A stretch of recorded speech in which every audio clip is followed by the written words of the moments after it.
Halo sahabatku jeritan hati, selamat datang kembali di channel yang selalu membongkar pahitnya drama kehidupan.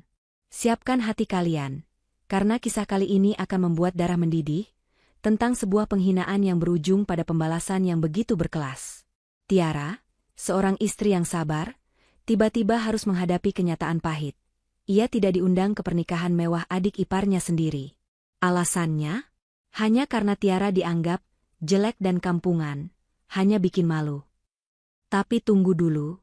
Mereka tidak tahu, di balik penampilan sederhana Tiara, tersimpan rahasia besar yang akan membuat pesta pernikahan megah itu hancur berkeping-keping.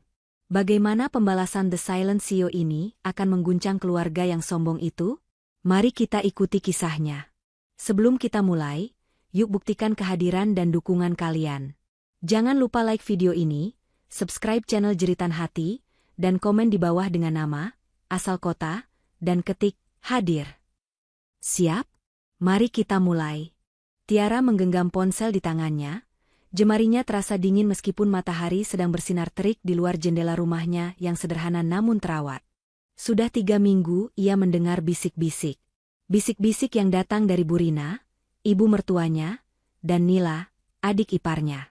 Bisik-bisik tentang persiapan pernikahan mewah. Bukan hanya mewah, tapi pernikahan bak negeri dongeng yang akan menelan biaya fantastis, diadakan di Grand Diamond Ballroom, salah satu venue paling eksklusif di kota. Tiara tahu semua detail itu bukan dari Burina atau Nila, melainkan dari unggahan foto dan video yang berseliweran di media sosial kerabat dan sepupu suaminya. Setiap unggahan itu terasa seperti tusukan kecil. Ada foto Nila sedang mencoba gaun pengantin putih menjuntai panjang, ditemani Burina yang tersenyum bangga di sampingnya. Ada video meeting dengan wedding organizer terkenal, membahas dekorasi bunga impor yang harganya setara dengan gaji Tiara setahun. Dan di setiap foto, di setiap video, Tiara mencari dirinya sendiri, mencari undangan. Nihil. Ia bahkan mengecek kalender berkali-kali, khawatir ia salah ingat tanggal acara yang akan datang itu.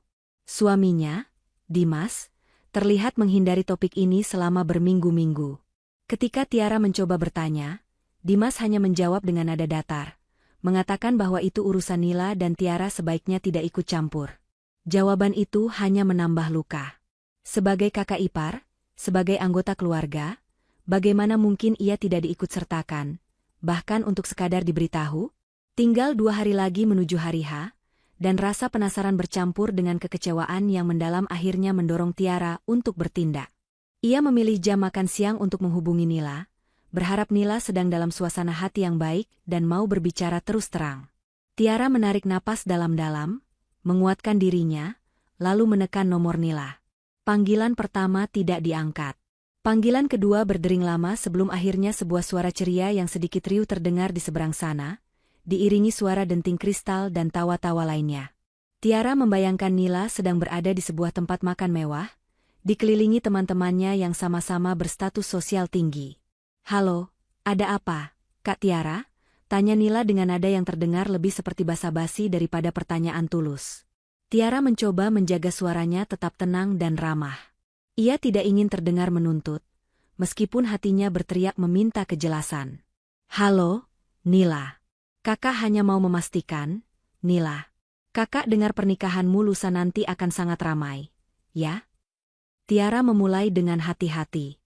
Tawa renyah Nila langsung menyambutnya. Bukan tawa yang menyenangkan, melainkan tawa yang mengandung ejekan dan rasa superioritas.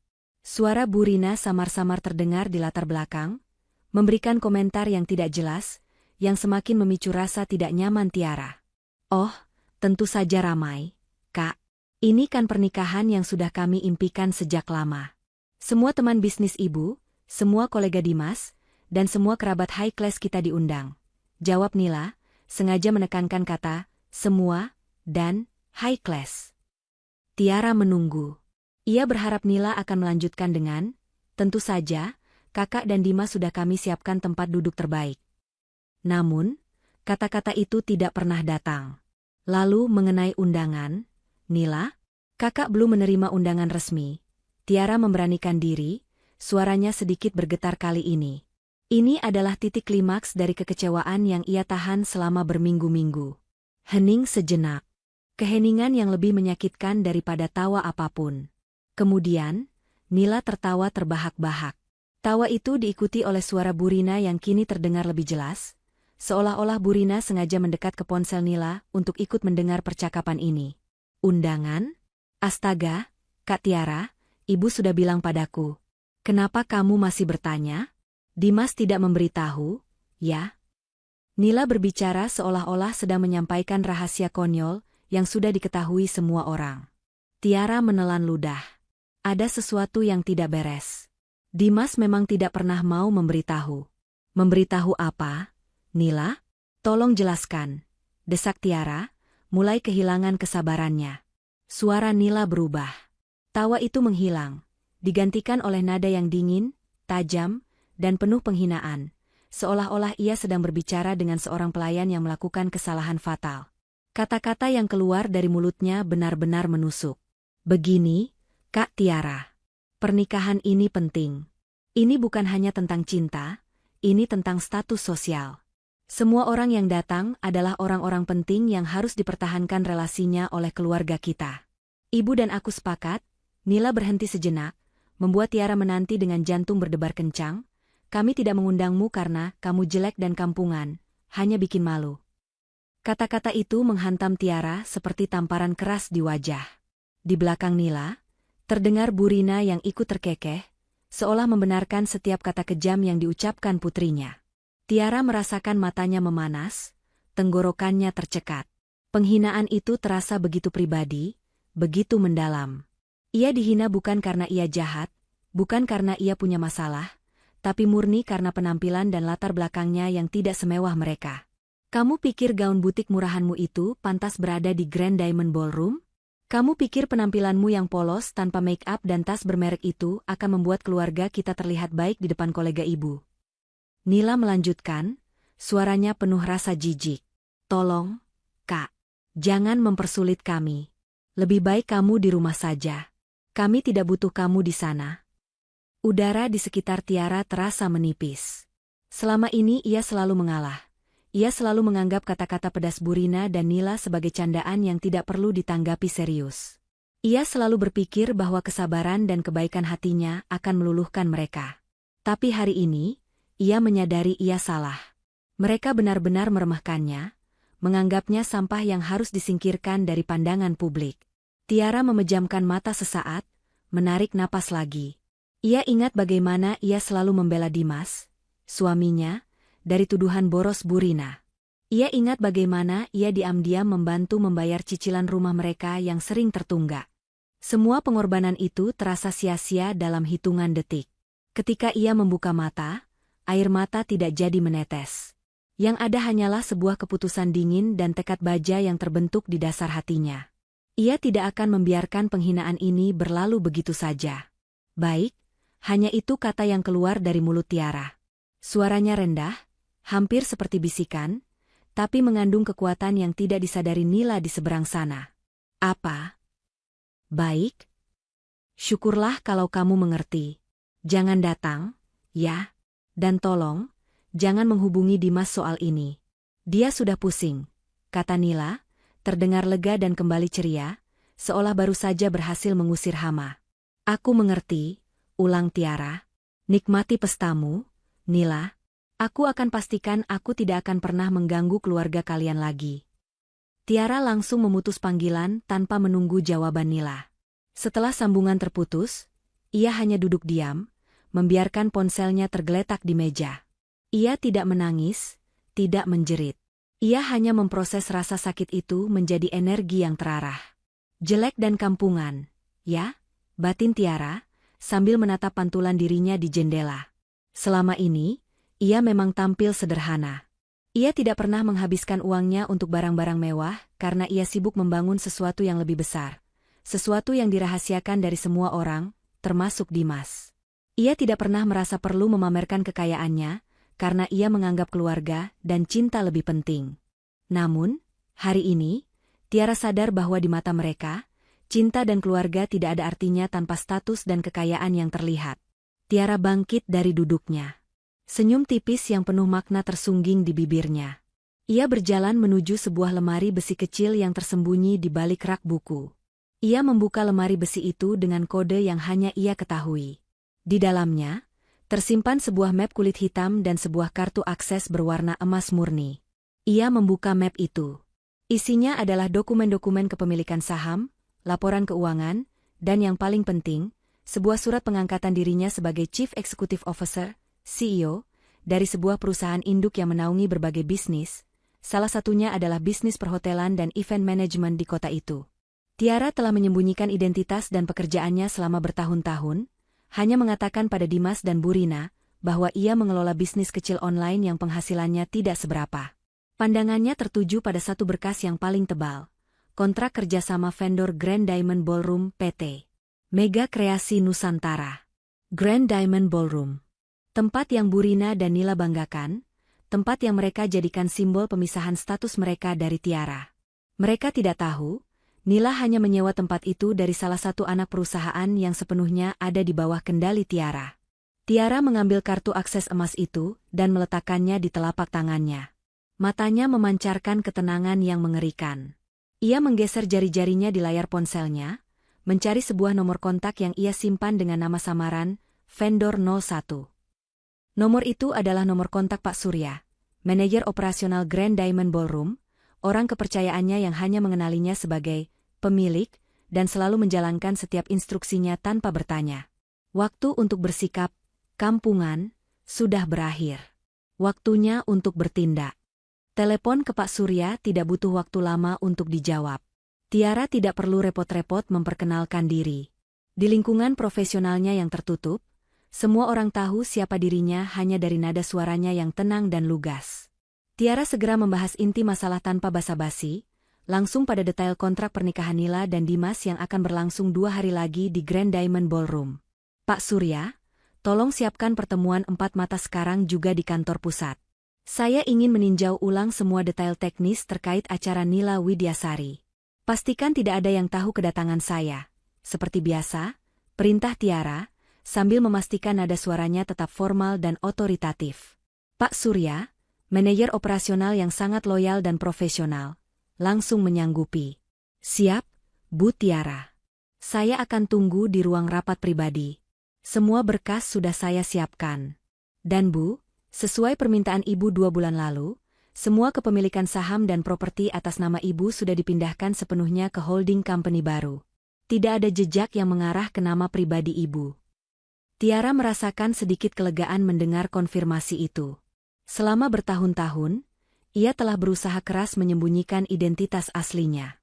Bagi Burina dan Nila, bahkan bagi Dimas, Tiara hanyalah ibu rumah tangga yang sesekali menjual makanan ringan online atau menjadi agen properti kecil.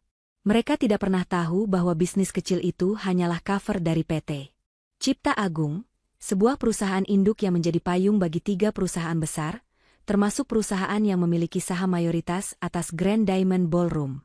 Tiara sengaja menjaga penampilannya tetap sederhana dan kendaraannya biasa-biasa saja agar tidak memicu kecurigaan atau, yang lebih parah, keserakahan keluarga suaminya. Tiara segera bersiap, memilih pakaian yang sangat berbeda dari apa yang biasa ia kenakan di rumah. Ia memilih blazer berwarna gelap, celana panjang yang rapi, dan menata rambutnya dengan elegan. Ia mengeluarkan tas kulit mahal yang tersimpan rapi di dalam kotak, dan sepasang sepatu hak tinggi yang jarang ia pakai. Begitu ia berdiri di depan cermin, bayangan wanita, kampungan, yang dihina Nila lenyap sepenuhnya, digantikan oleh citra seorang eksekutif sukses yang memancarkan aura kekuasaan dan kecerdasan. Ia meninggalkan sebuah catatan singkat untuk Dimas, mengatakan bahwa ia ada urusan mendadak di luar kota dan mungkin baru pulang besok. Tiara tahu Dimas tidak akan bertanya lebih jauh, karena Dimas terlalu sibuk dengan rencananya membantu Burina dan Nila mempersiapkan acara besar itu. Dimas juga terlalu terbiasa mengabaikan keberadaan Tiara di rumah, asalkan makanan sudah tersedia dan rumah tetap rapi. Perjalanan menuju kantor pusat perusahaannya terasa seperti melewati batas waktu. Ketika ia memasuki gedung pencakar langit itu melalui lift pribadi menuju lantai teratas, Tiara tidak lagi merasa sebagai istri yang terluka. Ia kembali menjadi dirinya yang sejati, Tiara, the CEO. Di ruang rapat pribadi yang mewah, Pak Surya menyambut Tiara dengan penuh hormat. Di atas meja sudah terhampar puluhan berkas, termasuk blueprint acara pernikahan Nila dan Dimas. Bu Tiara, ini adalah kontrak venue mereka. Tuan Dimas yang menandatangani semua dokumen, mewakili keluarga mempelai wanita. Mereka membayar 75% di muka, dan sisanya wajib dilunasi 2 jam sebelum acara dimulai, jelas Pak Surya, menunjuk pada lembar pembayaran. Tiara mengangguk. Matanya menelusuri setiap baris dan klausul dalam kontrak.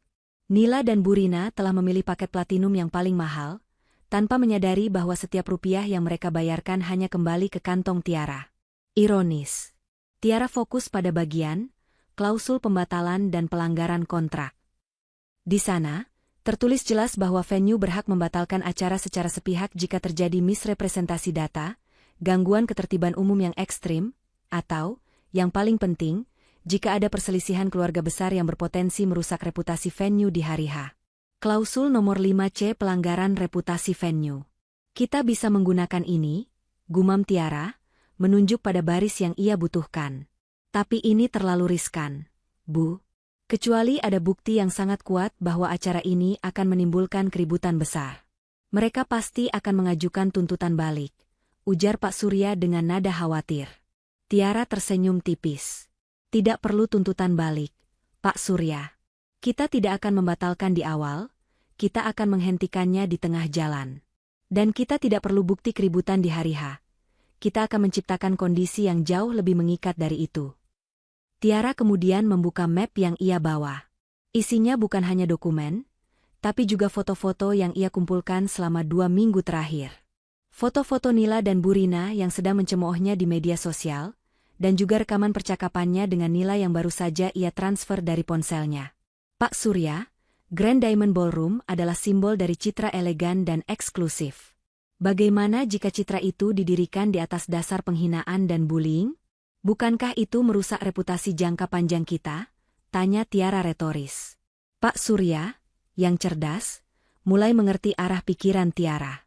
Jadi, Ibu ingin menunjukkan kepada publik, dan kepada tamu-tamu mereka, bahwa orang yang mereka hina adalah pemilik sesungguhnya. Bukan hanya pemilik, Pak Surya, tapi orang yang dilarang hadir di acara yang ia biayai. Orang yang dicap kampungan oleh mereka yang membayar sewa ke perusahaannya. Koreksi Tiara dengan nada tajam. Saya ingin memastikan penyesalan mereka lebih besar daripada sekadar kehilangan uang. Tiara kemudian menguraikan rencana aksinya. Ia meminta Pak Surya melakukan 3 hal krusial. Pengamanan internal, memastikan semua kunci akses, listrik utama, dan sistem komunikasi venue di hari H hanya dapat dioperasikan oleh tim inti Pak Surya, yang berada di bawah kendali langsung Tiara. Klausul tambahan mendadak, Pak Surya harus mencari celah kecil dalam perjanjian catering, atau hiburan yang bisa dijadikan alasan teknis untuk menghentikan layanan secara tiba-tiba. Tiara tahu, setiap kontrak besar selalu memiliki celah. The Silent Entry, Tiara akan datang ke Grand Diamond Ballroom saat acara sudah mencapai puncaknya. Ia tidak akan datang sebagai tamu atau sebagai pemilik, melainkan sebagai pengganggu yang sah. Pak Surya harus memastikan pintu masuk utama dan security tidak bisa menghalangi Tiara masuk.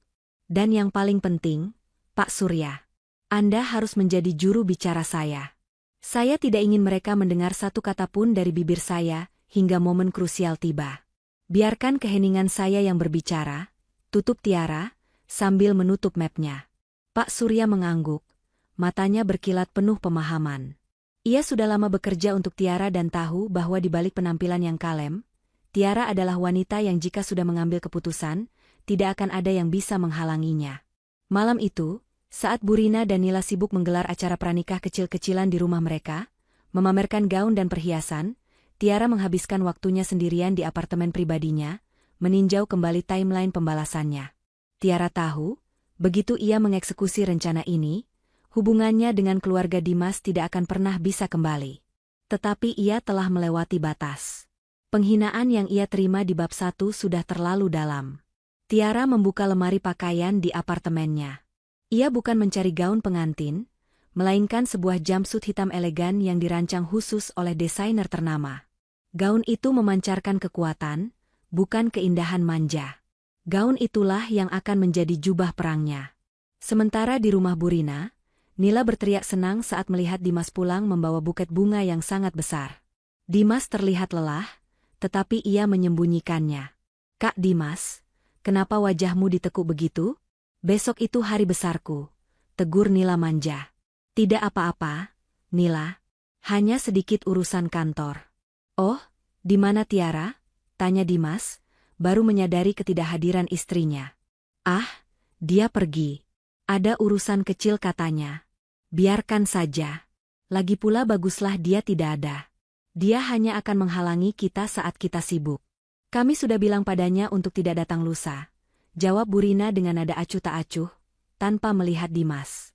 Dimas merasa ada sedikit ketidaknyamanan, tetapi ia segera mengenyahkannya. Ia terlalu terbius oleh kemewahan dan euforia pernikahan adiknya untuk memikirkan perasaan Tiara.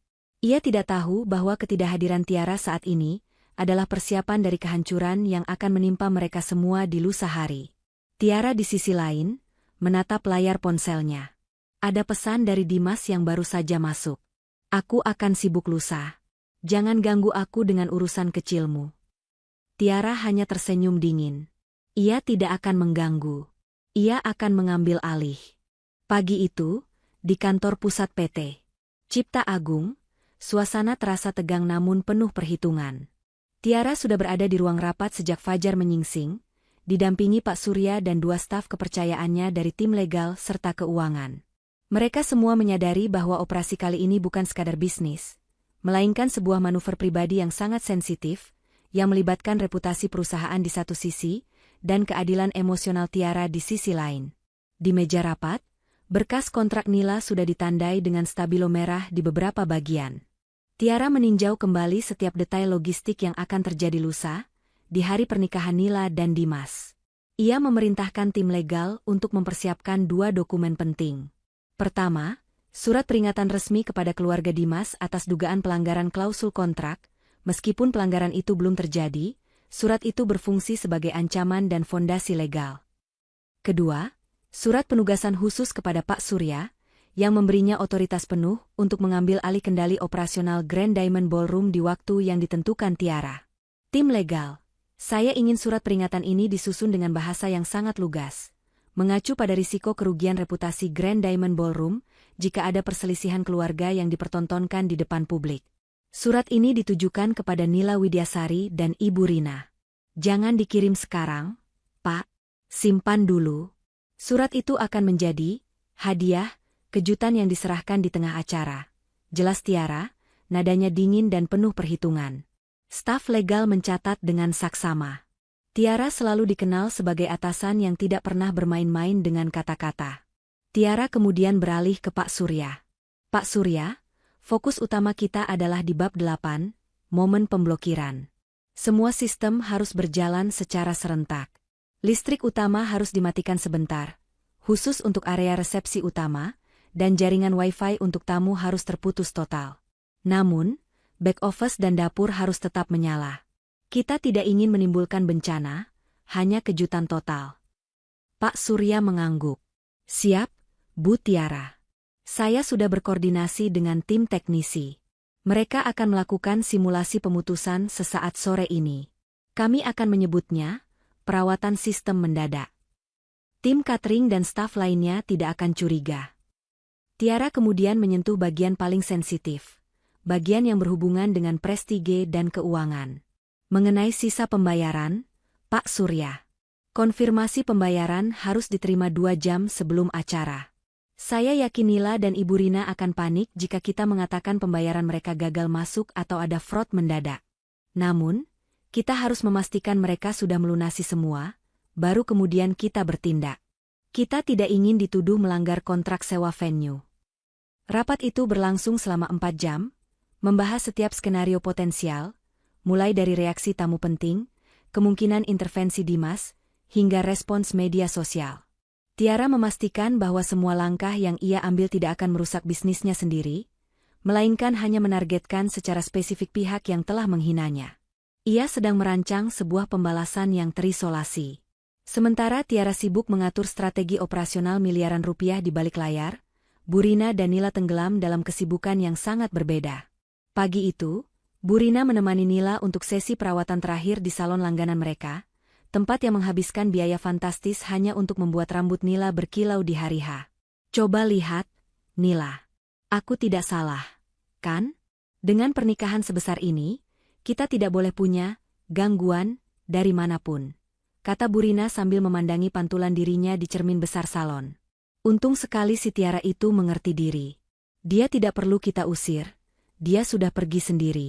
Sudah sepantasnya dia sadar diri bahwa dia tidak pantas berada di Grand Diamond Ballroom. Nila tertawa, rambutnya sedang diblow oleh 2 orang staf salon. Tentu saja, Ibu. Lagi pula, Dimas juga tidak terlalu mencintai Tiara, kan? Dia hanya menikahinya karena sudah telanjur.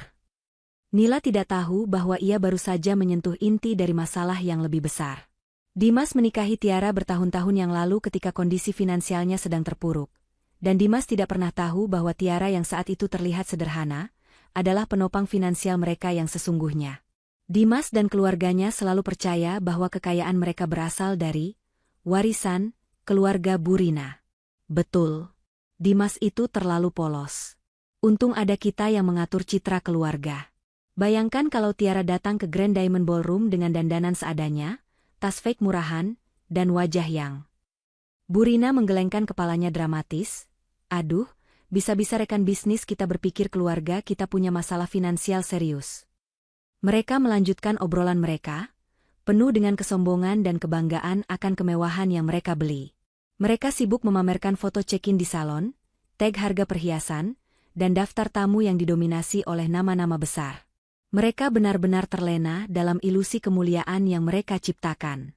Mereka tidak menyadari bahwa semua kemewahan yang mereka banggakan, mulai dari venue hingga catering, secara teknis adalah properti yang dikelola oleh wanita yang baru saja mereka hina. Tiara menyelesaikan rapatnya menjelang sore hari. Ia memberikan instruksi terakhir kepada Pak Surya. Pastikan semua berjalan tanpa celah. Tidak ada improvisasi. Di hari H, Anda adalah pimpinan tertinggi di sana. Saya akan masuk dan Anda yang akan berbicara. Ingat, Pak Surya, ini adalah hari terakhir keluarga itu merasa mereka adalah raja. Tiara meninggalkan kantor pusat perusahaannya dengan perasaan yang bercampur aduk. Ada rasa sedih atas hancurnya hubungan keluarga, tetapi ada kepuasan dingin melihat persiapan pembalasannya berjalan mulus. Ia kembali ke apartemennya, mengemas jumpsuit hitamnya, dan mempersiapkan diri untuk hari yang menentukan. Di ponsel Tiara, ada notifikasi media sosial. Nila baru saja mengunggah foto prewedding terbarunya di Grand Diamond Ballroom, dengan caption yang menyindir, "Besok lusa, di tempat terbaik, bersama orang-orang terbaik. Tanpa orang-orang yang hanya bikin malu." Tiara melihat foto itu. Ia melihat pilar marmer, lampu kristal gantung, dan karpet bludru di latar belakang foto Nila. Tiara tahu persis di mana saklar listrik utama ballroom itu berada, ia tahu kode akses gudang catering, dan ia tahu rincian untung rugi setiap gelas sampanye yang akan diminum Nila. Ia membalas caption Nila itu dalam hati, dengan nada penuh makna, "Kamu tidak diundang ke tempat yang aku miliki. Siapa yang seharusnya malu?" Tiara menutup ponselnya. Malam ini adalah malam terakhir ia tidur sebagai wanita yang diremehkan. Besok lusa, ia akan menjadi Tiara, wanita yang akan membuat Burina, Nila, dan bahkan Dimas, berlutut dalam penyesalan yang tak terlupakan. Malam menjelang hari H pernikahan Nila diselimuti aura kemeriahan yang terasa mencolok. Meskipun Tiara sudah berada jauh dari rumah Burina, ia tetap dapat merasakan vibrasi dari kegembiraan yang berlebihan itu melalui gawai. Para kerabat dan sepupu terus mengunggah story dan post yang memperlihatkan detik-detik terakhir persiapan. Ada foto sesi prewedding yang diambil di area VIP Grand Diamond Ballroom, ada rekaman tes food catering mewah, dan yang paling menyesakan adalah tawa Burina dan Nila yang terdengar dalam setiap klip video. Tiara mengamati semua itu dari apartemen pribadinya, memegang gelas berisi air putih dingin. Ia tidak lagi merasakan amarah yang membakar, melainkan kekecewaan yang sudah membeku. Ia sudah memasuki fase penerimaan, keluarga ini telah memilih untuk mengeluarkannya. Sekarang, giliran Tiara yang memilih bagaimana ia akan merespons keputusan mereka. Dimas, suaminya, tetap tidak menghubungi Tiara sejak ia meninggalkan catatan singkat. Tiara tahu Dimas berada di rumah Burina, sibuk mengurus hal-hal kecil seperti memastikan karangan bunga dari rekan bisnis Burina sudah tiba tepat waktu, atau memeriksa list tamu. Dimas tenggelam dalam peran sebagai anak laki-laki penurut yang berusaha keras agar adiknya memiliki pernikahan sempurna. Dalam kesibukan itu, Tiara dan perasaannya benar-benar lenyap dari prioritas Dimas. Sambil menatap langit malam dari jendela apartemennya, Tiara mengirimkan satu pesan singkat kepada Dimas. Pesan itu sangat sederhana, hanya berisi ucapan selamat untuk Nila, dan bahwa ia berharap semua berjalan lancar. Ia melakukannya bukan karena ia peduli pada pernikahan itu, tetapi untuk memberikan kesan bahwa ia telah menerima penghinaan dan menyingkir, sesuai harapan mereka. Respons Dimas datang hampir 1 jam kemudian. Bukan berupa telepon, melainkan hanya balasan teks pendek. Ya, terima kasih. Baguslah kamu tidak ada. Ibu sangat senang.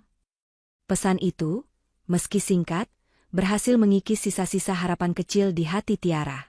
Dimas bahkan tidak bertanya mengapa Tiara pergi, atau bagaimana perasaannya setelah mendengar kata-kata pedas Nila. Dimas sepenuhnya tunduk pada narasi Burina dan Nila, bahwa ketidakhadiran Tiara adalah sebuah blessing bagi pesta mewah itu. Tiara mematikan notifikasi ponselnya. Ia tidak butuh simpati, ia hanya butuh waktu untuk fokus pada rencana pembalasan di hari H. Di sisi lain kota, di rumah Burina, suasana sangat riuh. Para kerabat dan sepupu, yang semuanya diundang, berkumpul untuk briefing terakhir sebelum acara besar. Burina tampak sangat dominan, memberikan instruksi kepada semua orang, memastikan penampilan mereka sempurna, agar tidak ada yang merusak image keluarga. Ingat, besok kalian harus berinteraksi dengan Tuan Heru dari perusahaan X dan Ibu Yanti dari Bank Z. Mereka adalah tamu-tamu penting. Jangan sampai ada kesalahan. Senyum harus lebar, dan jangan sampai ada gosip yang tidak pantas. Instruksi Burina dengan suara lantang, sementara Nila hanya duduk tersenyum puas di sampingnya. Seorang sepupu, Indra, yang sedikit lebih dekat dengan Tiara, memberanikan diri bertanya kepada Dimas saat mereka sedang mengambil minuman di dapur. Dimas, kenapa Kak Tiara tidak ada? Aku lihat dia tidak diundang. Ya? Tanya Indra berbisik. Dimas langsung menarik Indra menjauh dari kerumunan. Wajahnya terlihat sedikit risih, seolah pertanyaan itu adalah sebuah aib yang harus disembunyikan. SSTD. Jangan sebut dia. Ibu dan Nila sudah memutuskan untuk tidak mengundangnya. Bisik Dimas. Tiara itu, ya, kamu tahu sendiri. Penampilannya kurang pantas. Bisa merusak citra kita di depan tamu-tamu penting ibu. Jadi, lebih baik dia di rumah saja. Indra terkejut mendengar kejujuran yang begitu dingin dari Dimas. Ia selalu tahu Burina dan Nila sombong, tetapi ia tidak menyangka Dimas, sebagai suami, akan mengamini penghinaan itu. Dimas benar-benar mengorbankan istrinya demi status sosial dan kebahagiaan adiknya. Tapi, Dimas bagaimanapun juga dia istrimu. Bukankah lebih baik kalian bicara baik-baik? Desak Indra. Dimas menggelengkan kepala. Tidak ada waktu. Pernikahan Nila jauh lebih penting sekarang. Lagi pula, Tiara sendiri yang bilang. Baik, saat Nila memberitahunya. Dia sudah menerima. Sudah. Ya. Jangan bahas ini lagi. Aku harus memastikan Burina tidak kekurangan apapun. Indra hanya bisa menggelengkan kepalanya. Ia melihat keangkuhan Burina dan Nila yang memuncak, didukung oleh Dimas yang abai dan pengecut. Mereka semua tenggelam dalam bubble kemewahan mereka, tanpa sedikit pun menyadari bahwa di sudut kota lain, bom waktu sudah dihidupkan oleh orang yang mereka buang. Malam itu, Tiara melakukan persiapan terakhirnya. Ia tidak tidur. Ia menghabiskan waktu dengan Pak Surya melalui sambungan telepon aman, mengulang skenario pemutusan layanan dan skema pengalihan perhatian di Grand Diamond Ballroom. Tiara menekankan pentingnya timing yang sempurna. Pak Surya, ingat, pemadaman listrik harus singkat, tidak lebih dari 3 menit, hanya untuk menciptakan kekacauan. Dan yang paling penting, saat listrik padam, semua pintu akses ke back office harus dikunci. Setelah itu, tim catering harus diinstruksikan untuk berhenti melayani. Katakan pada mereka, ada perubahan instruksi dari atasan tertinggi, perintah Tiara, suaranya terdengar jernih dan tegas di tengah keheningan malam. Dan saya, Bu, kapan saya harus masuk? Tanya Pak Surya, ingin memastikan ia tidak melewatkan momen penting. Anda masuk setelah Nila dan Burina mulai histeris dan mencoba menghubungi pihak venue. Anda masuk sebagai pahlawan yang datang untuk menyelesaikan masalah, tapi dengan syarat. Syaratnya adalah, Anda harus mencari saya, si wanita kampungan itu. Anda tunjukkan kepada mereka bahwa saya adalah satu-satunya solusi. Instruksi Tiara, diiringi senyum kemenangan yang tipis. Tiara kemudian memandang jumpsuit hitamnya yang tergantung rapi. Di tangannya, ia memegang bros berlian kecil yang jarang ia pakai. Bros itu adalah simbol dari posisinya di perusahaan induk. Sebuah bros sederhana, namun sangat berharga. Ia membayangkan wajah Nila yang sombong dan Burina yang angkuh saat mereka menyadari bahwa semua yang mereka banggakan, venue, catering, bahkan mungkin beberapa tamu penting yang hadir, terikat pada satu sumber kekuasaan, dirinya. Tiara tidak membalas dendam dengan kekerasan. Ia membalas dengan kecerdasan, dengan kekuasaan, dan dengan status yang tidak bisa dibeli dengan uang tunai, tetapi dibangun dengan kerja keras yang selama ini ia sembunyikan. Malam berganti. Matahari mulai terbit, membawa hari pernikahan yang dinanti-nanti Nila. Di satu sisi kota, riasan mahal, gaun mewah, dan sampanye sudah siap. Di sisi kota lain, Tiara sudah siap dengan jubah keheningan dan kekuatannya. Ia tidak diundang, tetapi ia akan hadir. Bukan sebagai tamu, melainkan sebagai pemilik panggung. Hari pernikahan Nila dan Dimas tiba. Sejak pagi buta, rumah Burina sudah dipenuhi oleh penata rias, fotografer, dan staf catering yang hilir mudik. Nila terlihat seperti putri raja dengan riasan yang tebal dan gaun pengantin yang berkilauan. Burina juga mengenakan kebaya sutra mahal, berjalan mondar-mandir dengan wajah tegang namun penuh kebanggaan, memastikan semuanya sempurna. Bagi Burina, hari ini adalah pameran status tertinggi keluarga mereka. Di Grand Diamond Ballroom, persiapan dekorasi mencapai puncaknya. Ratusan mawar impor telah disusun, karpet merah mewah sudah digelar, dan panggung resepsi berdiri megah.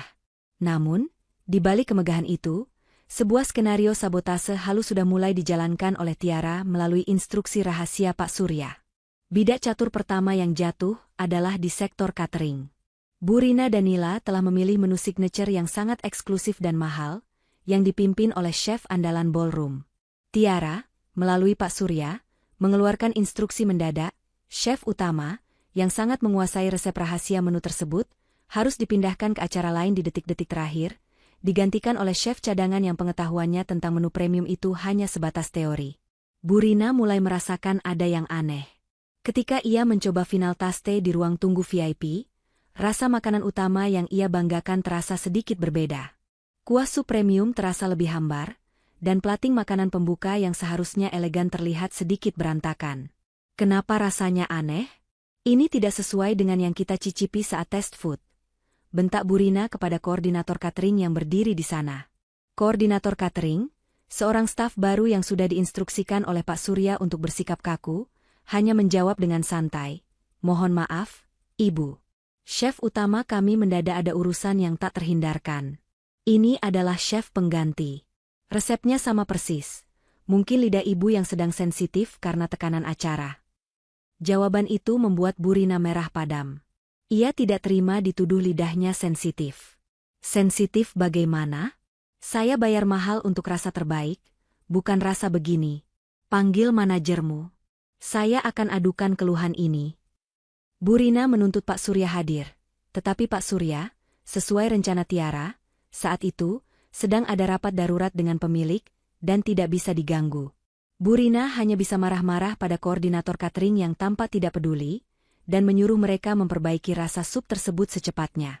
Kekacauan kecil ini berhasil mengganggu ketenangan Burina, tetapi ia terlalu sibuk mengurus hal lain untuk menyadari bahwa ini adalah awal dari kekacauan yang lebih besar.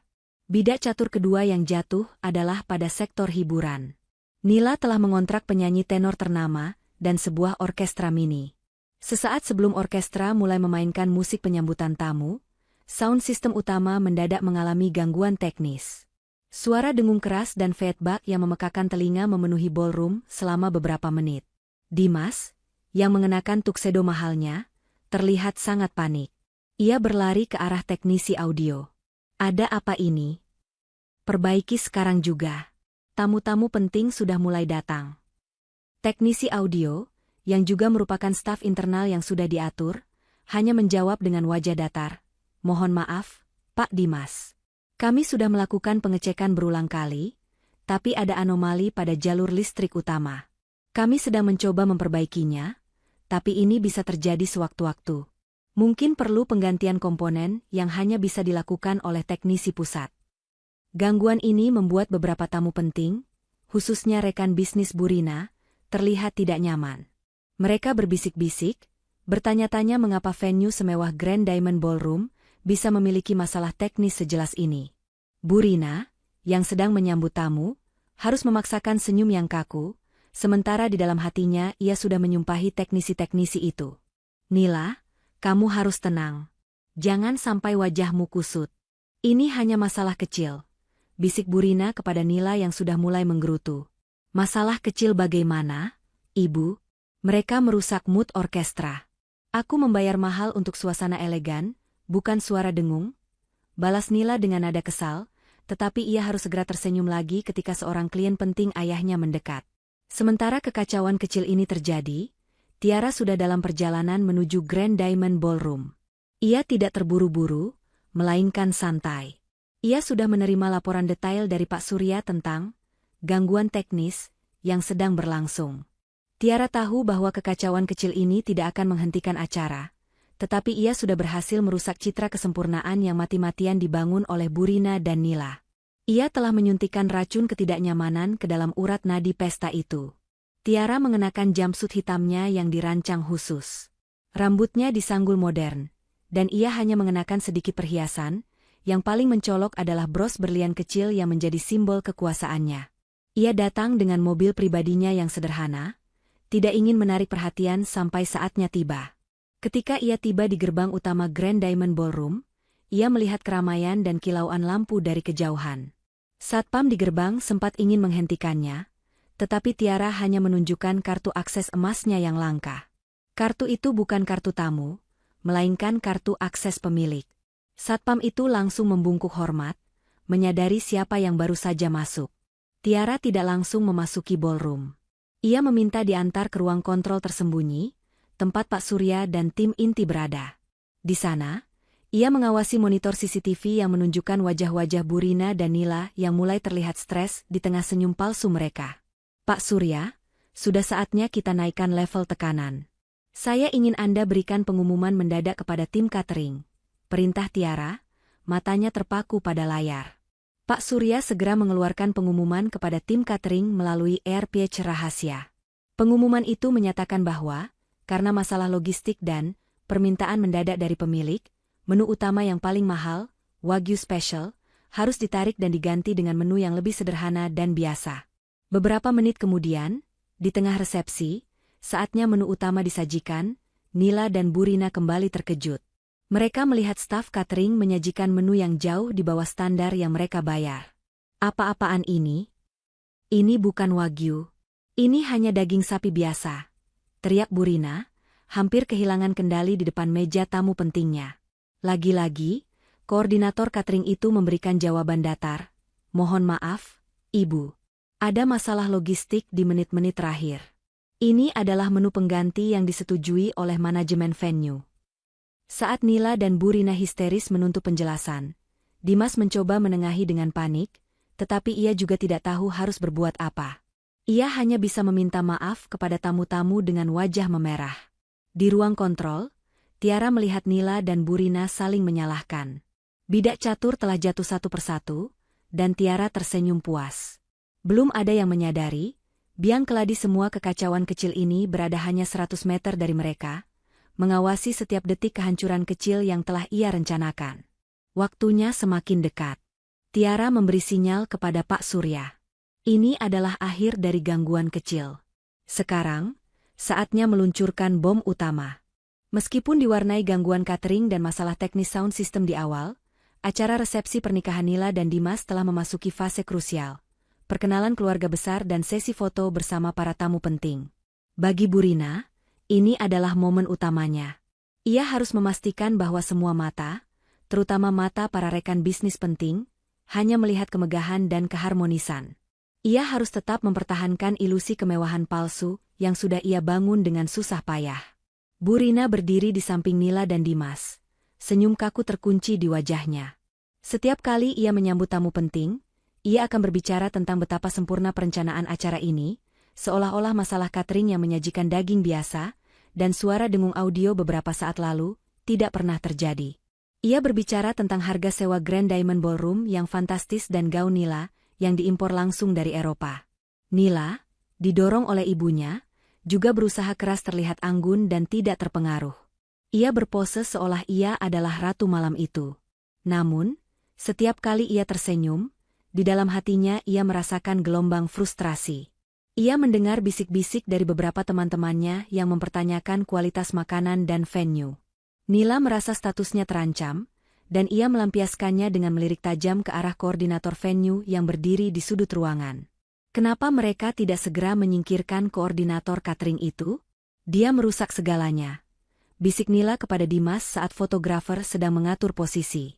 Dimas hanya bisa bergumam, "Sabar, Nila. Ini sudah terlanjur. Yang penting acara ini selesai. Jangan sampai ibu marah lagi." Dimas sendiri terlihat lelah. Ia menghabiskan 3 hari terakhir mengurus semua detail ini, dan sekarang ia harus menghadapi masalah teknis yang tidak ia mengerti. Ia merasa lega karena Tiara tidak hadir. Tetapi di sisi lain, ia mulai merindukan ketenangan dan efisiensi Tiara yang selalu bisa menyelesaikan masalah kecil tanpa drama. Namun, kerinduan itu segera ia tepis. Kembali meyakinkan dirinya bahwa Tiara tidak pantas berada di tempat semewah ini. Sementara itu, Tiara di ruang kontrol tersembunyi, bersama Pak Surya, terus memonitor situasi. Ia melihat Bu Rina dan Nila sedang berinteraksi dengan seorang pria parubaya yang sangat dihormati. Seorang pemilik perusahaan investasi besar yang sangat penting bagi bisnis Bu Rina. "Lihat, Pak Surya. Bu Rina sedang mati-matian menjual citra keluarga yang sempurna di depan Tuan Sudrajat. Dia tidak boleh gagal," kata Tiara, matanya tajam melihat layar. "Sesuai rencana, Bu Tiara. Sekarang adalah timing yang tepat untuk fase 3. Mereka sudah merasa cukup lega dan mulai lengah. Mereka pikir badai sudah berlalu," ujar Pak Surya. Tiara mengangguk. Ia meraih walkie-talkie di meja dan berbicara kepada teknisi di ruang kontrol utama ballroom. "Persiapkan, 5 menit lagi. Setelah orkestra menyelesaikan lagu ini, segera putuskan layanan yang sudah kita tandai. Utamakan pendingin ruangan dan wifi tamu." Tiara memilih menargetkan hal-hal yang berkaitan dengan kenyamanan dan komunikasi. Di dalam ballroom yang penuh sesak itu, pendingin ruangan adalah hal yang vital. Dan di era modern, Wi-Fi adalah jalur komunikasi utama bagi para tamu elit yang gemar mengunggah momen. Tepat 5 menit kemudian, saat orkestra memainkan melodi terakhir dari lagu romantis, tiba-tiba suhu di dalam ballroom mulai terasa naik. Para tamu yang mengenakan setelan jas tebal dan gaun malam mulai mengipasi diri. Awalnya, mereka hanya mengira ini adalah efek dari ramainya ruangan. Namun, suhu terus meningkat, dan keringat mulai membasahi dahi Bu Rina dan Dimas. "Kenapa panas sekali di sini? AC-nya rusak, ya?" keluh seorang tamu, yang suaranya langsung disambut oleh keluhan-keluhan lain. Bu Rina merasa panik. Wajahnya yang tebal dengan make-up mulai berminyak. Ia melirik tajam ke arah koordinator venue, yang sudah diinstruksikan oleh Pak Surya, untuk kembali bersikap kaku. "Cepat, telepon teknisi. AC-nya tidak bekerja," perintah Bu Rina dengan suara tertahan, berusaha agar tidak terdengar histeris di depan Tuan Sudrajat. Koordinator itu mendekat dan berbisik dengan nada yang disengaja agar terdengar formal. "Mohon maaf, Ibu. Sistem pendingin ruangan utama baru saja mengalami overload dan mati total. Teknisinya sedang dalam perjalanan. Ini akan memakan waktu setidaknya 1 jam untuk diperbaiki." 1 jam. Di tengah resepsi yang sedang berlangsung dan tamu-tamu penting yang berkeringat deras, 1 jam terasa seperti bencana. Nila, yang kini merasa tidak nyaman dengan gaun tebalnya, mulai merengek kepada ibunya. Belum selesai masalah AC, kekacauan kedua menyusul. Beberapa tamu elit, termasuk Tuan Sudrajat, mulai mencoba mengakses internet untuk mengunggah foto-foto mereka, tetapi koneksi Wi-Fi mereka mendadak terputus. "Kenapa tidak ada sinyal sama sekali? Saya harus mengirim laporan penting kepada sekretaris saya sekarang," keluh Tuan Sudrajat dengan nada tidak sabar, membuat Bu Rina semakin pucat. Seorang staf IT yang sudah diatur Tiara menjelaskan, "Mohon maaf, Pak. Seluruh jaringan Wi-Fi untuk tamu tiba-tiba terputus, karena ada maintenance mendadak di pusat data venue. Kami tidak bisa berbuat apa-apa selain menunggu sinyal pulih." Kombinasi antara ruangan yang panas menyengat dan terputusnya komunikasi, membuat suasana yang tadinya mewah dan elegan berubah, menjadi tidak nyaman dan penuh gerutuan. Tamu-tamu mulai meninggalkan meja mereka, mencari udara segar di luar ballroom atau mencoba mencari sinyal di area lain. Ilusi kemewahan yang dipertahankan Burina dan Nila selama berjam-jam mulai retak. Burina benar-benar kehilangan kendali diri. Ia menarik Nila dan Dimas ke pojok ruangan. "Ini memalukan. Aku tidak percaya Grand Diamond Ballroom bisa sebegini buruk pelayanannya. Dimas, kamu harus menghubungi manajer venue itu sekarang. Aku tidak mau tahu, selesaikan masalah ini." Dimas, yang wajahnya sudah basah oleh keringat, segera mengeluarkan ponselnya. Ia mencoba menghubungi Pak Surya, tetapi Pak Surya sengaja mematikan ponselnya sesuai instruksi Tiara. Dimas mencoba menghubungi nomor kantor ballroom, tetapi hanya tersambung ke layanan pesan suara. Keputusasaan Dimas sangat nyata. Ia tidak tahu harus berbuat apa. Di mata tamu-tamu, keluarga mereka terlihat tidak becus mengurus acara di venue mahal. Di ruang kontrol, Tiara melihat semua kepanikan itu di monitor. Ia melihat Burina yang berteriak-teriak kepada Nila, dan Dimas yang frustrasi mondar-mandir. Kekacauan yang ia ciptakan telah mencapai titik didih. "Pak Surya, sudah cukup," kata Tiara, senyum dinginnya semakin lebar. "Tunjukkan pada mereka siapa bos di tempat ini. Inilah saatnya untuk momen pengumuman." Tiara berdiri.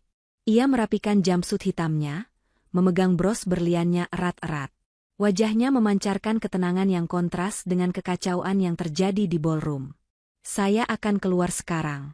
Anda tunggu 5 menit, biarkan Burina dan Nila mencapai puncak kehisterisan mereka.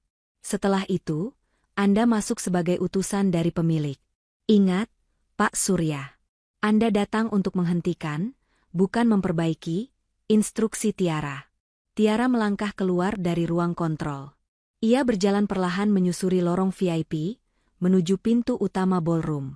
Ia tidak lagi terlihat seperti CEO, ia terlihat seperti malaikat maut yang datang untuk mengambil kembali apa yang seharusnya menjadi miliknya, martabat dan harga diri.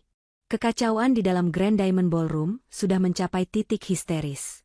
Panas yang menyengat dari sistem pendingin ruangan yang mati total, digabungkan dengan terputusnya komunikasi, membuat suasana pesta mewah itu menjadi arena penderitaan dan kegerahan. Para tamu, yang sebagian besar adalah kalangan elit dan rekan bisnis penting, mulai kehilangan kesabaran. Beberapa sudah memutuskan untuk pergi lebih awal, merusak citra ballroom sekaligus reputasi keluarga Burina. Burina dan Nila benar-benar kehilangan muka. Nila berdiri di panggung, air mata merusak riasannya yang mahal, bukan karena terharu, melainkan karena frustrasi dan malu. Gaun pengantinnya yang indah kini terasa seperti penjara yang panas. "Dimas, aku bilang, hubungi manajer venue itu. Aku tidak peduli dia sedang rapat darurat. Aku sudah bayar mahal. Kenapa pelayanannya seperti venue murahan di pinggiran kota?" Nila berteriak histeris kepada Dimas, tanpa peduli bahwa banyak tamu bisa mendengar teriakan tajamnya. Dimas, yang sudah berkeringat deras, terus mencoba menghubungi Pak Surya, tetapi ponselnya tetap mati.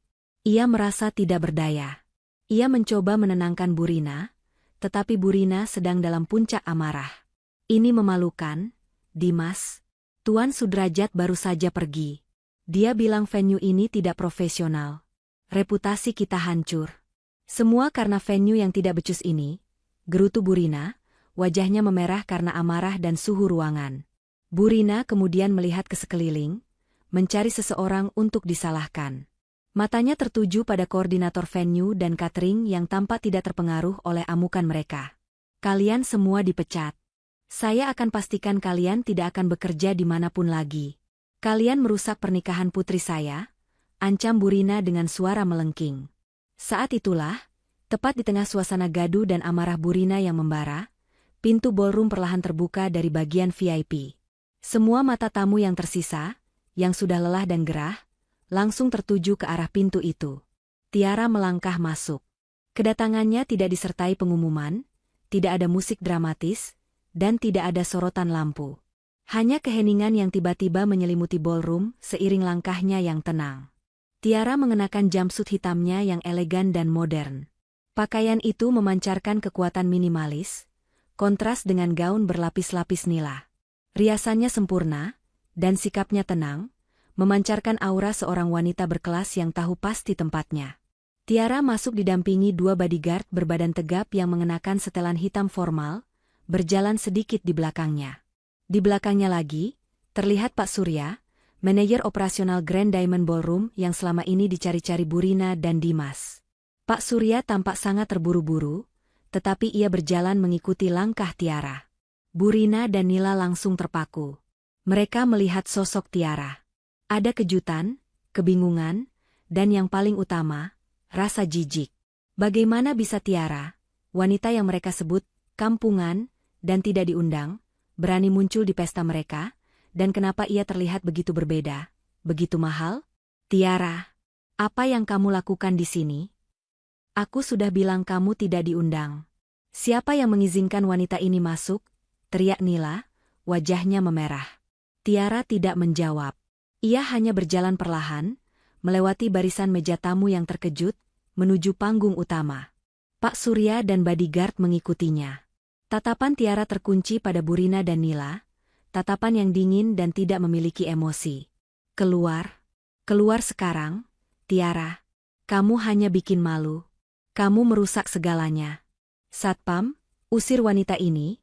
Perintah Burina kepada Satpam venue. Suaranya serak karena amarah. Namun, Satpam venue itu, yang sudah menerima instruksi dari Pak Surya, hanya berdiri diam, tidak bergerak sedikitpun. Ini menambah kebingungan Burina. Tiara akhirnya berhenti, tepat di bawah panggung, di hadapan Nila dan Burina. Ia tidak mengucapkan satu kata pun. Kehadirannya yang kuat dan sunyi justru terasa lebih mengancam daripada teriakan apapun. Pak Surya, yang selama ini dicari-cari, melangkah maju, tangannya memegang mikrofon. Burina dan Nila segera mendekati Pak Surya, mengabaikan Tiara. Pak Manajer, akhirnya Anda datang. Cepat selesaikan masalah AC dan Wi-Fi ini. Dan suruh wanita ini keluar. Dia mengganggu acara kami, tuntut Burina dengan nada mendominasi. Pak Surya tidak melihat Burina. Ia menoleh ke arah Tiara sejenak, menerima anggukan persetujuan yang sangat halus dari atasannya itu. Kemudian, Pak Surya menghadap ke kerumunan tamu dan keluarga Burina. Suasana kembali hening. Semua mata tertuju pada Pak Surya, berharap ia akan mengumumkan bahwa kekacauan akan segera berakhir. Pak Surya mengangkat mikrofon ke bibirnya. Suaranya terdengar lantang dan berwibawa, mengisi seluruh ballroom yang panas. Selamat malam, Bapak dan Ibu sekalian. Saya mohon maaf atas ketidaknyamanan teknis dan logistik yang terjadi malam ini. Pak Surya memulai dengan formal. Namun, saya harus membuat sebuah pengumuman yang sangat penting dan mendesak. Atas instruksi dari pemilik mayoritas venue ini. Burina dan Nila mendengarkan dengan tegang. Mereka berpikir Pak Surya akan mengumumkan perbaikan AC dan kompensasi besar. Kami dari manajemen Grand Diamond Ballroom dan PT Cipta Agung, dengan sangat menyesal harus memberitahukan kepada seluruh tamu dan keluarga mempelai bahwa acara pernikahan Nila Widyasari dan Dimas Susanto harus dihentikan malam ini juga, segera. Pengumuman itu bagai sambaran petir. Nila, Burina, dan Dimas, serta semua tamu yang ada, terkejut luar biasa. Keheningan yang terjadi setelah pengumuman itu lebih mematikan daripada suara gemuruh apapun. Apa? Dihentikan? Anda gila? Saya sudah bayar penuh. Burina berteriak histeris. Wajahnya kini benar-benar pucat, bukan lagi karena kepanasan, tetapi karena ketakutan. Atas dasar apa Anda menghentikan pesta ini? Dimas menuntut, mendekat dengan wajah marah. Pak Surya menatap tajam ke arah Dimas, Nila, dan Burina. Ia tidak gentar. Atas dasar pelanggaran kontrak yang sangat serius, yaitu misrepresentasi dan pengrusakan reputasi venue, jawab Pak Surya dengan nada tegas, mengeluarkan map merah yang berisi surat peringatan dari balik jasnya. Dan, ini adalah perintah langsung dari atasan saya, pemilik saham mayoritas dari venue ini. Nila tertawa gugup, mencoba menepis kenyataan. Konyol. Mana surat perintahnya? Saya ingin bicara langsung dengan pemilik. Siapa dia? Suruh dia datang ke sini. Pak Surya hanya menggeser badannya sedikit ke samping. Ia mengulurkan tangan kanannya, menunjuk dengan hormat ke arah Tiara yang berdiri tegak, tenang, dan sunyi di sebelahnya. Perkenalkan, Bapak dan Ibu sekalian, kata Pak Surya dengan suara yang menggema. Beliau adalah Bu Tiara, pemilik mayoritas holding company yang menaungi Grand Diamond Ballroom ini, dan atasan saya. Ibu beliau ada di sini, bukan sebagai tamu, tetapi sebagai pemilik panggung ini. Seluruh ruangan, termasuk Nila, Burina, dan Dimas, membeku total. Tiara, wanita yang baru 2 hari lalu mereka cap sebagai jelek dan kampungan, wanita yang tidak diundang karena hanya bikin malu, kini berdiri di sana sebagai sosok yang memegang kendali penuh atas tempat mewah yang mereka sewa. Nila dan Burina menoleh ke arah Tiara. Wajah mereka yang tadinya penuh amarah kini berganti menjadi ekspresi tidak percaya yang campur aduk dengan teror. Tiara, sang silent CEO, akhirnya tersenyum. Senyum itu bukan senyum manis, melainkan senyum kemenangan yang dingin dan mematikan. Setelah pengumuman Pak Surya yang menggelegar, suasana di Grand Diamond Ballroom berubah drastis dari pesta yang panas menjadi medan pertempuran emosi yang dingin. Keheningan yang tercipta sungguh memekakan telinga. Semua tamu, mulai dari kerabat biasa hingga Tuan Sudrajat yang sempat kembali karena penasaran dengan keributan, menoleh bolak-balik antara Tiara yang berdiri tegak dalam balutan jumpsuit hitamnya, dan Burina serta Nila yang kini tampak seperti patung lilin yang mulai meleleh. Burina adalah orang pertama yang bereaksi, tetapi reaksinya bukan penerimaan, melainkan penolakan yang keras. Tidak mungkin. Ini lelucon. Wanita ini? Pemilik? Jangan bercanda. Dia hanya istri Dimas, dia tidak punya apa-apa. Dia hanya menjual makanan kecil secara online. Teriak Burina, suaranya dipenuhi campuran histeria dan upaya putus asa untuk meyakinkan dirinya sendiri dan para tamu. Nila menyambar mikrofon dari tangan Pak Surya. Wajahnya sudah penuh keringat dan riasan yang luntur. Palsu. Semua ini rekayasa. Kalian berkonspirasi dengannya karena dia iri dengan pernikahan mewahku. Dimas. Bilang pada mereka, Tiara itu tidak punya uang sepeser pun. Dimas, yang selama ini diam di tengah panggung, kini tampak seperti pria yang baru bangun dari mimpi buruk. Ia menatap Tiara, lalu menatap Burina dan Nila. Ia tahu, meskipun ia jarang peduli pada Tiara, Tiara adalah wanita yang cerdas dan teratur. Tapi menjadi pemilik venue semewah ini, itu di luar nalar yang ia pahami selama ini. Tiara, ini tidak lucu. Jelaskan ini semua, pinta Dimas, suaranya bergetar antara rasa marah, malu, dan takut. Tiara tetap sunyi. Ia membiarkan Pak Surya yang menjalankan perannya sebagai juru bicara kekuasaan. Pak Surya mengambil kembali mikrofonnya dengan tenang. Saya tegaskan kembali. Bu Tiara adalah atasan tertinggi saya dan pemilik mayoritas holding company yang menaungi ballroom ini. Ini adalah dokumen legalnya, kata Pak Surya, menunjuk pada berkas yang dipegang tim legal. Dan acara ini dihentikan karena pelanggaran klausul kontrak. Pelanggaran itu adalah pengrusakan reputasi akibat perselisihan keluarga yang ditimbulkan oleh mempelai wanita, Nona Nila, dan Ibu Rina, yang terbukti secara eksplisit dan verbal menghina pemilik venue ini di depan umum. Pak Surya menatap Burina dengan mata tajam. Kami memiliki bukti rekaman audio dan saksi bahwa Ibu dan Nona Nila melontarkan penghinaan, jelek dan kampungan, kepada Bu Tiara, wanita yang tidak diundang. Namun ironisnya adalah orang yang memegang kendali penuh atas semua fasilitas mewah yang Ibu nikmati hari ini. Tawa Burina, yang tadinya histeris, mendadak berhenti. Wajahnya kini benar-benar putih pasi. Nila tersandung mundur, matanya membelalak ketakutan. Mereka mulai menyadari betapa fatalnya kesalahan mereka. Penghinaan 2 hari lalu, yang mereka anggap sebagai lelucon superioritas, kini berbalik menjadi bumerang yang menghancurkan.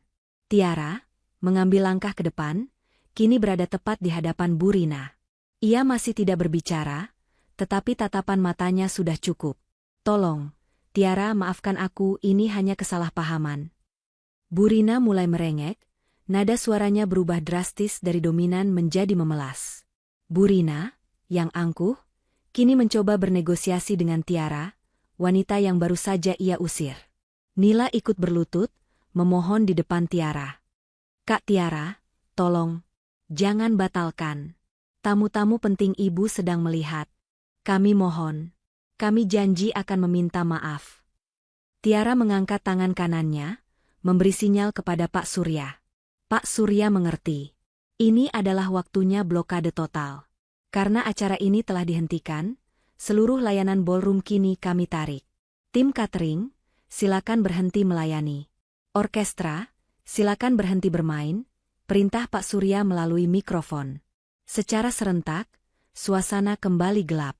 Lampu utama ballroom padam total. Hanya lampu darurat redup yang menyala, menciptakan suasana yang mencekam. Catering ditarik. Staf catering serentak berhenti menyajikan makanan, bahkan mulai mengemas sisa makanan di dapur. Pintu akses dikunci. Bodyguard Tiara bergerak cepat, mengunci pintu-pintu akses penting, memastikan tidak ada yang bisa masuk atau keluar secara sembarangan, termasuk Burina dan Nila.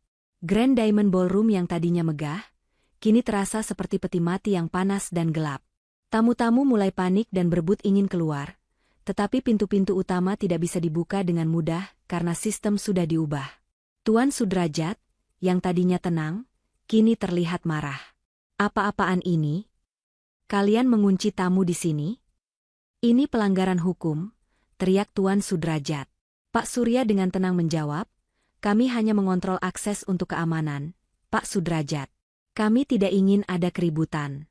Silakan bagi tamu yang ingin pulang, Anda bisa menggunakan akses darurat yang sudah kami siapkan. Namun, keluarga mempelai, mohon tetap di sini. Dimas, melihat kekacauan ini, mencoba menghubungi ayahnya, Pak Handoko, untuk meminta bantuan hukum. Ia sadar, hanya ayahnya yang bisa menyelamatkan mereka dari bencana ini. Namun, ponselnya tidak memiliki sinyal. Wi-Fi dan sinyal seluler sudah diblokade oleh tim teknis Tiara. Dimas mendongak ke arah Tiara. Ia melihat Tiara mengeluarkan ponselnya sendiri. Tiara tidak menelepon siapapun, melainkan mengirimkan pesan singkat kepada seseorang.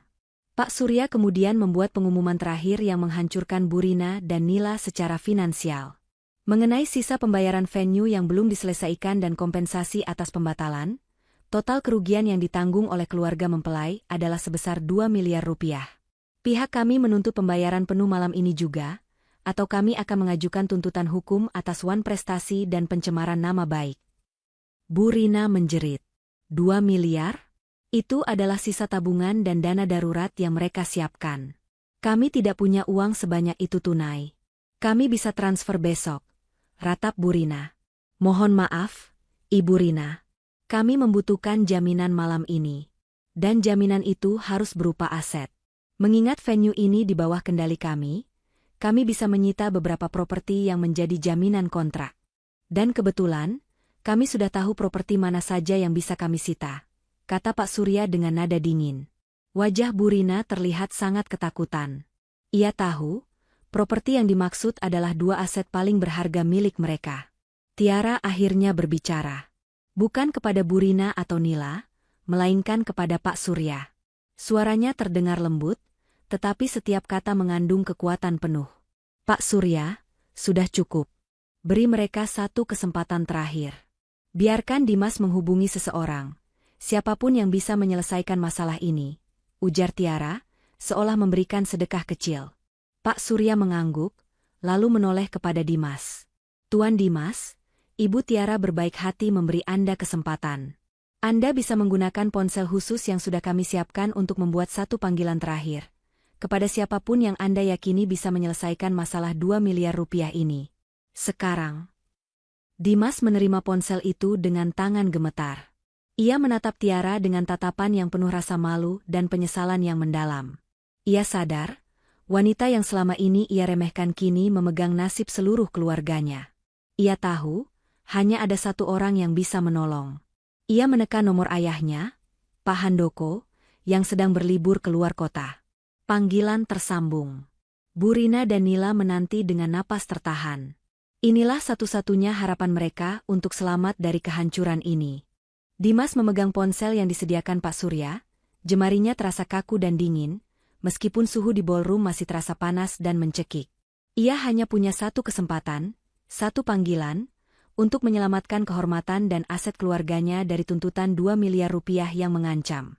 Burina dan Nila berdiri di sebelahnya, menanti dengan mata memohon dan wajah yang sudah kehilangan seluruh kesombongan. Tiara dan Pak Surya mengawasi dengan tenang. Seluruh tamu yang tersisa menjadi saksi bisu atas drama kehancuran ini. Dimas menekan nomor ayahnya, Pak Handoko, yang sedang berada di luar kota. Setelah beberapa kali dering, suara Pak Handoko terdengar lelah namun khawatir. "Halo, Dimas? Ada apa? Kenapa telepon di tengah malam begini?" "Pernikahan Nila bukannya sudah selesai?" tanya Pak Handoko dari seberang telepon. Dimas menarik napas dalam-dalam. Ia harus menyampaikan semua ini dengan cepat dan jelas. "Ayah, tolong, ayah harus kembali sekarang juga. Kita dalam masalah besar. Pernikahan Nila dihentikan di tengah jalan. Venue-nya diblokade. Kita dituntut kompensasi 2 miliar rupiah," kata Dimas. Suaranya tercekat menahan air mata dan rasa malu yang luar biasa.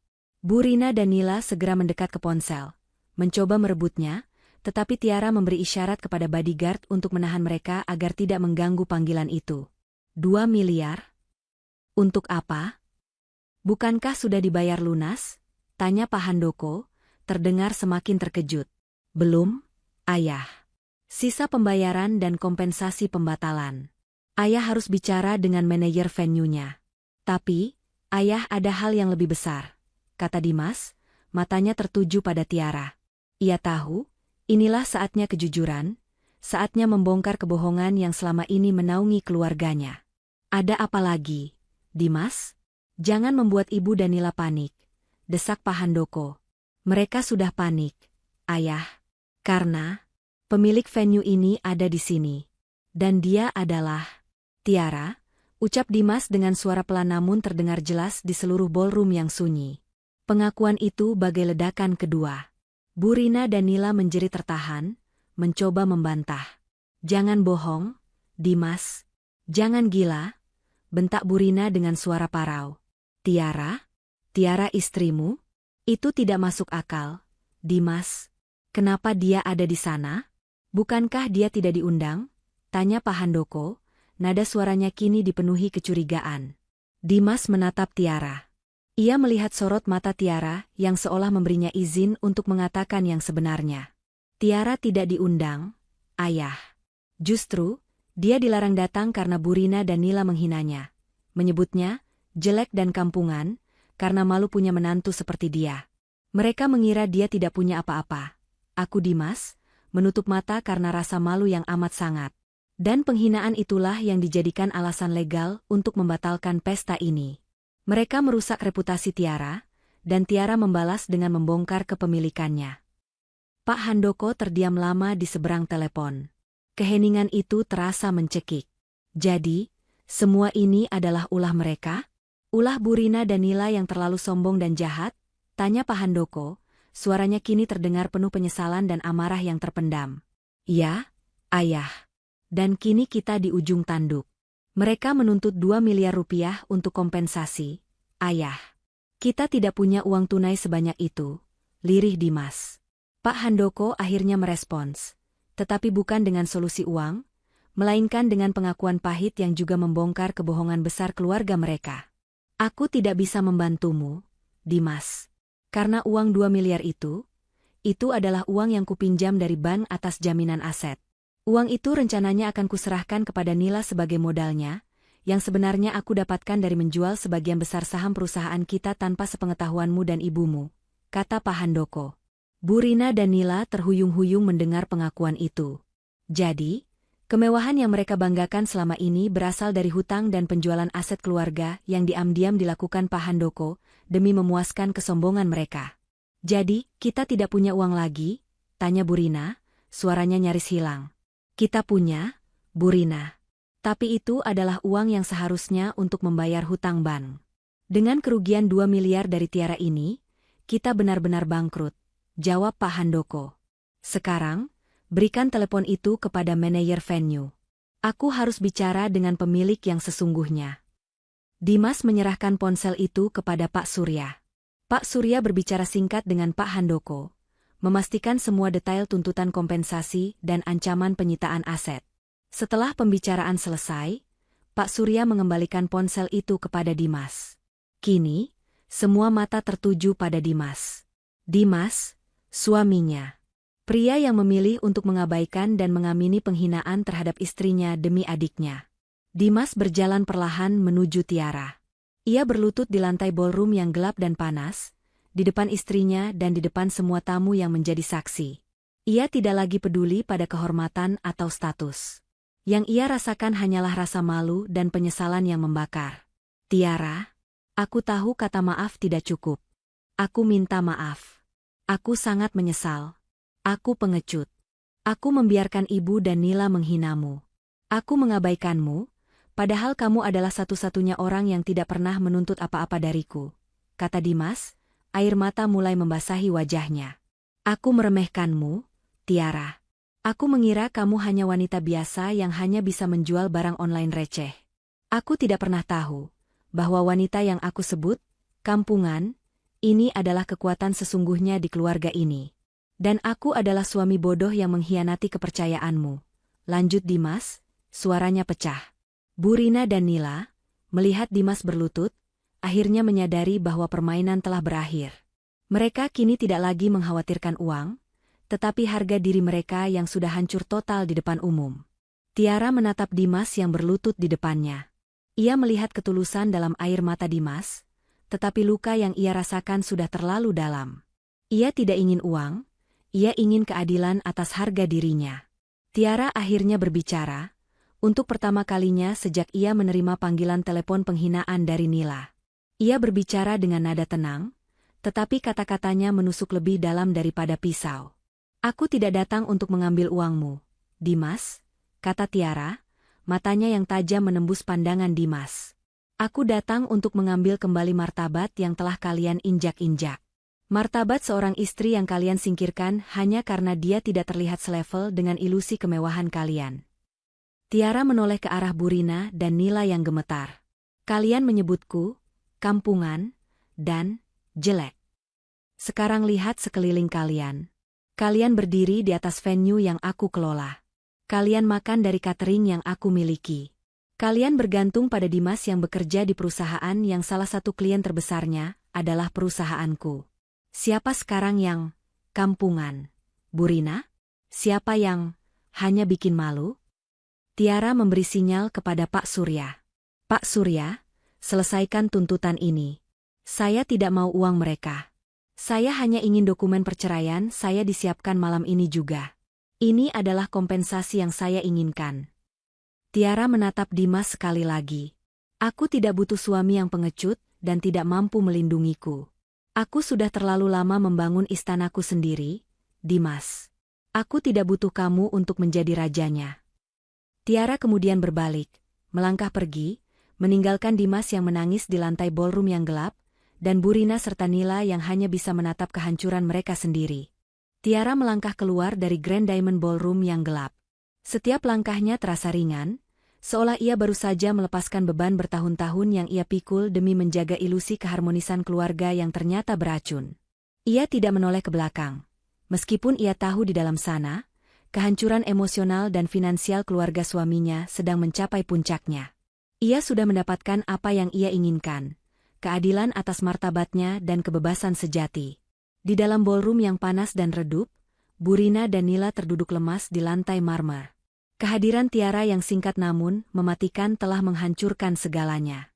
Dimas masih berlutut, wajahnya tertunduk, tubuhnya bergetar karena penyesalan dan kenyataan pahit bahwa ia baru saja kehilangan seorang istri yang jauh lebih berharga daripada seluruh kemewahan palsu yang ia kejar. Para tamu, yang tadinya merasa gerah dan tidak nyaman, kini diliputi rasa terkejut dan kekaguman pada Tiara.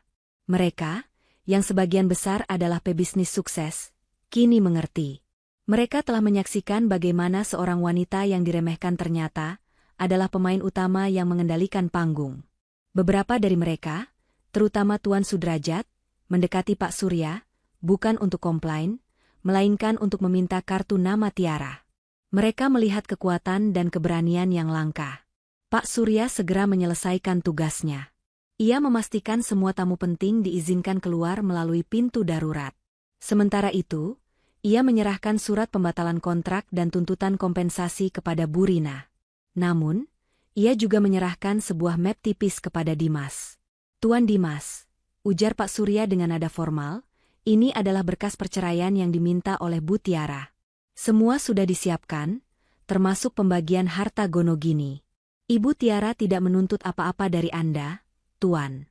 Bahkan, Ibu Tiara memastikan bahwa rumah yang selama ini Ibu Rina tempati akan tetap menjadi milik Ibu Rina, meskipun secara teknis, uang untuk pembeliannya dulu sebagian besar berasal dari Ibu Tiara. Ibu Tiara hanya meminta Anda menandatangani surat-surat ini secepatnya." Pernyataan Pak Surya menunjukkan betapa berkelasnya pembalasan Tiara. Tiara tidak serakah.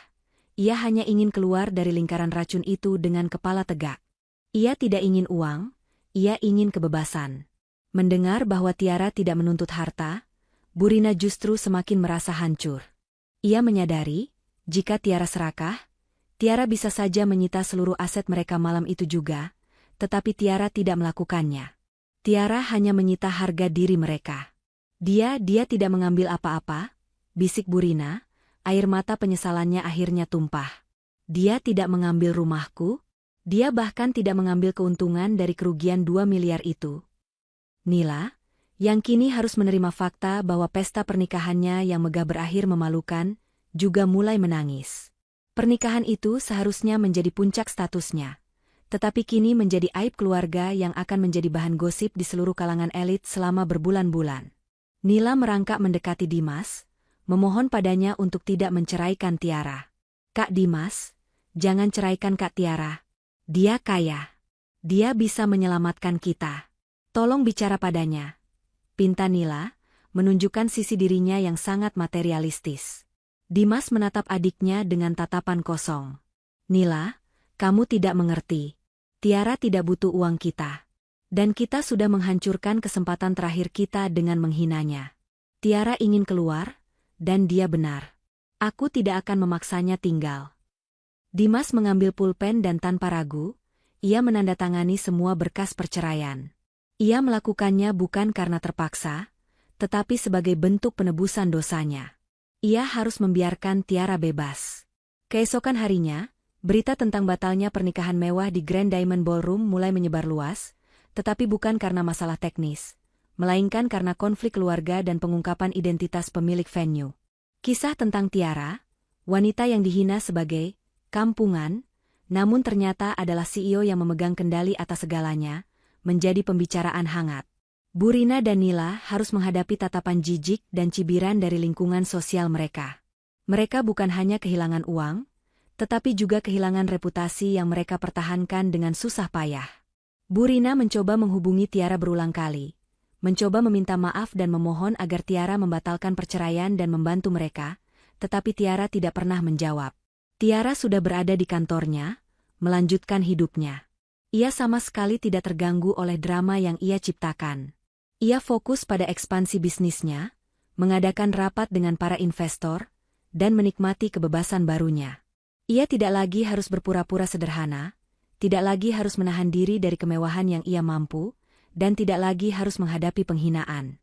Beberapa minggu kemudian, Dimas, yang sudah resmi bercerai, datang ke kantor ballroom, meminta Pak Surya untuk diizinkan bertemu Tiara. Pak Surya memberikannya izin, tetapi di ruang tunggu, bukan di ruang CEO yang mewah. Saat Tiara muncul, ia sudah berganti status. Ia tampil dengan gaya yang jauh lebih percaya diri dan kuat. Dimas tidak mencoba memohon kembali. Ia hanya ingin menyampaikan satu hal. "Tiara, aku hanya ingin mengatakan, aku telah belajar. Kamu adalah wanita paling berharga yang pernah ada di hidupku. Aku minta maaf karena aku tidak pernah melihatmu. Aku doakan kamu bahagia." Tiara menatap mantan suaminya itu.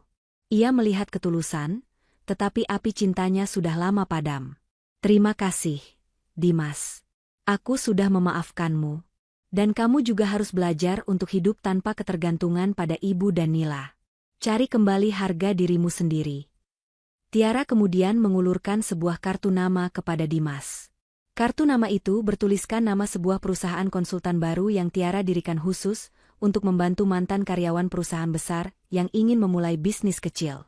Ini bukan belas kasihan, Dimas. Ini adalah kesempatan bagimu untuk membuktikan bahwa kamu bukan pria pengecut yang diceritakan Nila. Gunakan kesempatan ini untuk bangkit. Kita berpisah sebagai mantan suami istri, tetapi aku tidak ingin kamu hancur total, kata Tiara. Dimas menerima kartu nama itu dengan air mata. Itu adalah hadiah terakhir dari Tiara, sebuah jalan keluar dari kehancuran, dibungkus dengan martabat. Tiara kembali ke kantornya, meninggalkan Dimas yang akhirnya menemukan tujuan baru. Ia duduk di kursi CEO-nya yang nyaman, menatap kota dari lantai tertinggi. Ia telah melalui badai penghinaan, tetapi ia keluar sebagai pemenang sejati. Ia tidak hanya mendapatkan kembali martabatnya, tetapi juga menunjukkan kepada dunia bahwa kekuatan sejati tidak pernah membutuhkan pengakuan, tetapi hanya membutuhkan waktu yang tepat untuk terungkap. Grand Diamond Ballroom tetap berdiri megah, tetapi bagi Burina dan Nila, tempat itu akan selalu menjadi simbol kehancuran mereka, tempat di mana mereka menyadari bahwa mereka telah menghina pemilik panggung yang sesungguhnya. Pesan moralnya. Kisah Tiara mengajarkan bahwa nilai sejati seseorang tidak ditentukan oleh penampilan luar, merek pakaian, atau status sosial yang terlihat, melainkan oleh integritas, kerja keras, dan kekuatan tersembunyi yang ia miliki. Jangan pernah meremehkan orang lain hanya karena penampilan mereka yang sederhana. Seringkali, orang yang paling diam dan tidak mencolok adalah orang yang memegang kendali terbesar. Kesombongan dan keangkuhan akan selalu menjadi bumerang. Dan pembalasan yang paling mematikan adalah pembalasan yang dilakukan dengan kecerdasan, kekuasaan, dan kelas, bukan dengan amarah atau kekerasan.